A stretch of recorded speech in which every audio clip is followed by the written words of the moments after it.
Bonjour, on se retrouve pour un nouveau point de situation en Ukraine au 4 juillet 2023. Alors tout d'abord, en Biélorussie, de nouvelles photos ont été publiées. On peut constater que le groupe Wagner continue de monter des camps afin d'accueillir ses combattants. Côté russe, on a observé que des obus chinois de 152 mm étaient en dotation dans certaines unités d'artillerie. Donc vous pouvez retrouver la photo en description.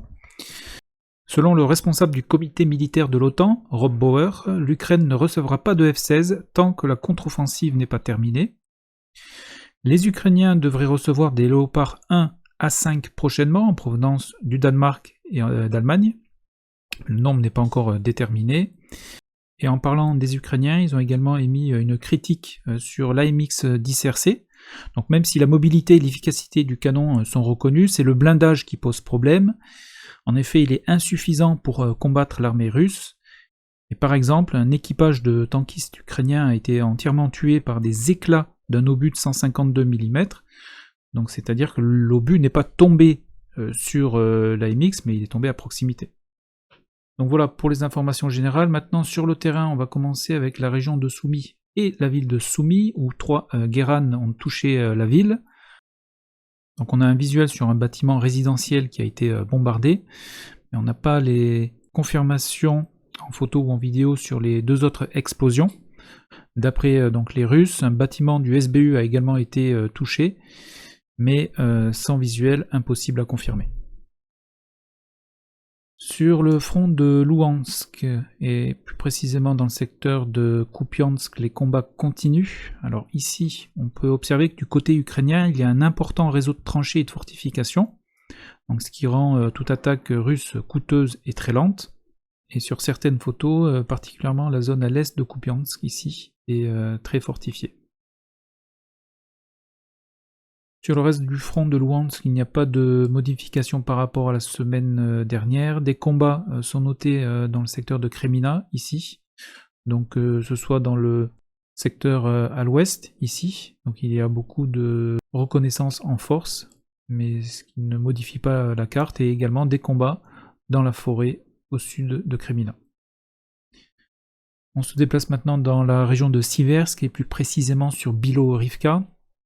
Ici, le complexe industriel au sud-est du village est repassé sous contrôle des Russes. On note que la pression augmente aux alentours du village de Bilohorivka également. Le village de Spirnier, qui était disputé la semaine dernière, est repassé sous contrôle des Ukrainiens. Dans la région de Bakhmut, alors tout d'abord sur Soledar, il y a eu plusieurs attaques ukrainiennes depuis Razdolivka. Razdolivka, c'est ce village ici. Sans succès cette dernière semaine.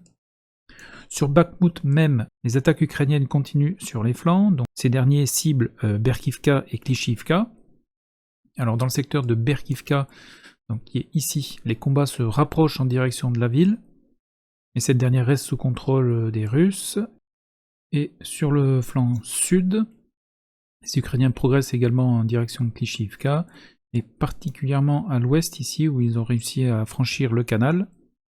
On a pu également observer dans ce secteur plusieurs vidéos avec des prisonniers russes, donc ce qui traduit cette progression donc, des Ukrainiens. Et c'est la 3e brigade d'assaut ukrainienne qui est ici à l'œuvre. Dans le secteur de Kurdimovka, ici, les Ukrainiens ont également franchi le canal. Donc ici exactement. Donc même si c'est pas des attaques rapides, on note quand même une progression des Ukrainiens dans ce secteur. Alors on continue sur la ligne de front, on va se rendre maintenant dans la région donc, de Donetsk et puis sur Avdiivka plus exactement. Ici également les Ukrainiens ont repris du terrain au nord de la ville, donc en direction de Krasnohorivka et de Vezele.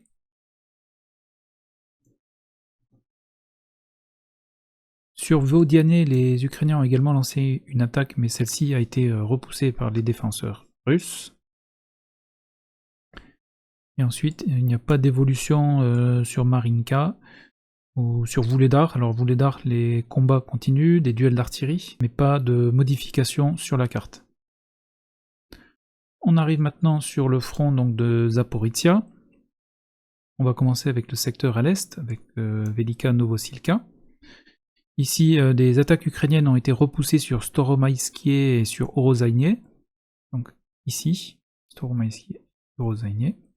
Donc ici, pas de progrès significatif pour les Ukrainiens donc cette dernière semaine.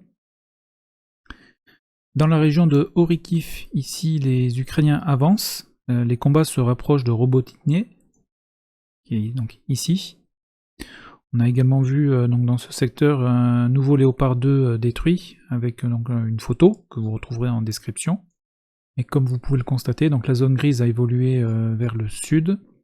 Donc les combats ont lieu actuellement donc, dans ce secteur, et on se rapproche du village de Robotnié qui est ici.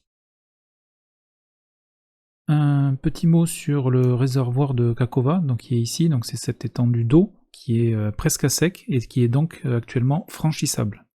Seul le matériel lourd ne peut pas encore s'y aventurer, mais ce n'est qu'une question de temps. Ce qui nous amène à la situation sur la centrale nucléaire de Zaporizhia, donc qui est ici, sur la commune de Enerhodar. Et ici, la situation est en train de se détériorer, car les deux parties avancent que leur adversaire s'apprête à créer une catastrophe nucléaire. Alors, côté ukrainien, on affirme que les Russes ont piégé la centrale nucléaire, et elle peut donc exploser à n'importe quel moment. Et côté donc des Russes, on avance que les Ukrainiens s'apprêtent à lancer une offensive pour s'emparer de la centrale nucléaire. Donc la situation est explosive et très préoccupante. Et on a également pu noter que des exercices de préparation à un accident nucléaire ont eu lieu donc, dans le nord, donc côté ukrainien, avec des simulations d'incidents nucléaires. Toujours dans la région de Zaporizhia, il y a eu un bombardement ukrainien sur la commune de Berdiansk. Donc Berdiansk qui est ici. Donc les Ukrainiens affirment avoir touché des cibles, dont l'aéroport, avec les hélicoptères au nord de la ville. Et côté russe, on avance que tous les missiles ont été interceptés.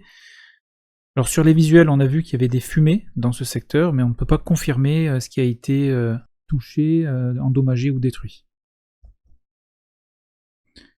Et un petit détail sur Tokmak. Les Russes ont créé un lac artificiel, donc sur cette étendue là, donc qui n'existait pas auparavant.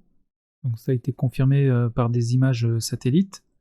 Et un barrage donc a été également construit, ce qui pourrait, dans une éventuelle attaque ukrainienne, freiner cette dernière. On se dirige maintenant dans la région donc, de Kherson. Alors ici, les duels d'artillerie continuent. Un Sukhoi 27 ukrainien aurait été abattu dans ce secteur, mais nous n'avons pas de confirmation visuelle pour pouvoir corroborer cette information. Sur le pont Antonovsky, donc, qui est ici. Alors les Ukrainiens ont miné à distance l'axe qui mène sur le pont, donc ce secteur plus précisément. Les Russes ont bombardé la zone occupée par les Ukrainiens, donc ici avec un missile Iskander, mais actuellement le brouillard de guerre nous empêche de savoir s'il reste des Ukrainiens donc ici. Donc on attend les confirmations de ces prochains jours. Donc dans l'attente de ces confirmations, je laisse une pastille noire ici. Et dans la région donc toujours de Kherson, le pont Shangar qui avait été donc bombardé par des Storm Shadow a été réparé et le trafic routier a repris. Donc en résumé pour cette dernière semaine, peu de modifications sur la carte. Néanmoins, les Ukrainiens continuent de progresser lentement sur les flancs de Bakhmut et au sud d'Orikhiv. La situation autour de la centrale nucléaire de Zaporizhia est plus que préoccupante. Et on reste dans la confirmation des informations sur l'éventuelle présence des forces ukrainiennes au sud du pont Antonovsky. Voilà, mais écoutez, je vous souhaite une excellente journée, portez-vous bien, et à très bientôt.